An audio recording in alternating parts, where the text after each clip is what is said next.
আসসালামু আলাইকুম রহমতুল্লাহি ওবারাকাতু। সম্মানিত প্রিয় ভাই ও বন্ধুরা, আজকের এই ভিডিওতে আলোচনা করব গর্ভের সন্তান নষ্ট না হওয়ার দোয়া।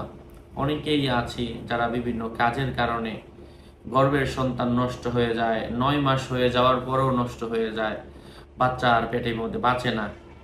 ইনশাল্লাহ নারীদেরকে বলে দিব এই আমলটা প্রত্যেক দিন সকালবেলা 1 গ্লাস পানিতে এই আয়াতটা পরে ফু দিয়ে 7 বার পরে 7 বার ফু দিয়ে ওই পানিটা নিজে খান। যেদিন থেকে আপনি জানতে পেরেছেন বাচ্চা পেটে এসেছে, ওই দিন থেকে আমল শুরু করে একেবারে বাচ্চা হওয়া পর্যন্ত প্রত্যেকটা দিন কন্টিনিউ এই আমলটা করবেন। আল্লাহর অশেষ রহমে আশা করা যায় গর্ভের সন্তান আর নষ্ট হবে না ইনশাআল্লাহ। যাই হোক সম্মানিত ভাই ও বন্ধুরা, সাথে আছি আমি মুফতি জুবায়ের ইমাম। আর নিজেরা বোনেরা যারা আছেন তারা এটা পড়ার সাথে সাথে এটা মিশক আম্বর জাফরান দিয়ে লিখেও নিজের সাথে রাখতে পারেন। হাতের মধ্যে কোরআনের আয়াত লিখে রাখলে ক্ষতি নাই, এবং এটা শিরক নয়, কুফরি কালাম নয়। যখন কোনো কিছুতে ঢুকানো থাকবে এটা নিয়ে ওয়াশরুমেও যাওয়া যাবে, অসুবিধা হবে না, কারণ এটা আবৃত, এটা একটা জিনিসের ভিতরে আছে।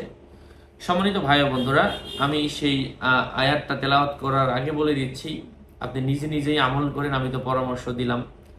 আমার নাম লিখে শুধু শুধু ফেসবুকে সার্চ করবেন না। হাজার মানুষ আমার বিভিন্ন নাম ছবি দিয়ে বিজ্ঞাপন দিচ্ছে, আইডি খুলে ভরে ফেলছে, সাবধান।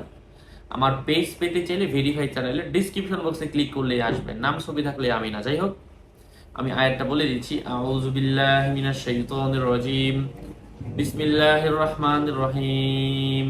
লা উকসিমু বিয়াউমিল কিয়ামাহ ওয়ালা উকসিমু বিন নাফসিল লাওয়ামাহ আয়াহসাবুল ইনসানু আল্লান নাজমা ইযামাহ বালা কাদিরিনা আলা আন নুসাউইয়া বানানাহ বাল ইউরিদুল ইনসানু লিয়াফজুরা আমামাহ। আল্লাহ পাক আমলের তৌফিক দান করেন, পড়া এবং লেখা দুইটারই তৌফিক দান করেন। এই জাতীয় কিতাব, অরিজিনাল মেশক জাফরান, কালি, কলম, এগুলোও যদি কারো প্রয়োজন পড়ে সরাসরি আমার সাথে কথা বলে নিয়ে নেবেন। যোগাযোগের নাম্বার 08908183699। এটা ছাড়া অন্য কোনো নাম্বার নেই, কোনো ইমো নেই, হোয়াটসঅ্যাপ নেই, টিকটক নেই। নাম ছবি দেখে বিভ্রান্ত হবেন না। সকলের মঙ্গল, সুস্বাস্থ্য, দীর্ঘায়ু কামনা করে এখানেই শেষ করছি। ওয়াসসালামু আলাইকুম রহমতুল্লাহি ওয়া বারাকাতুহু।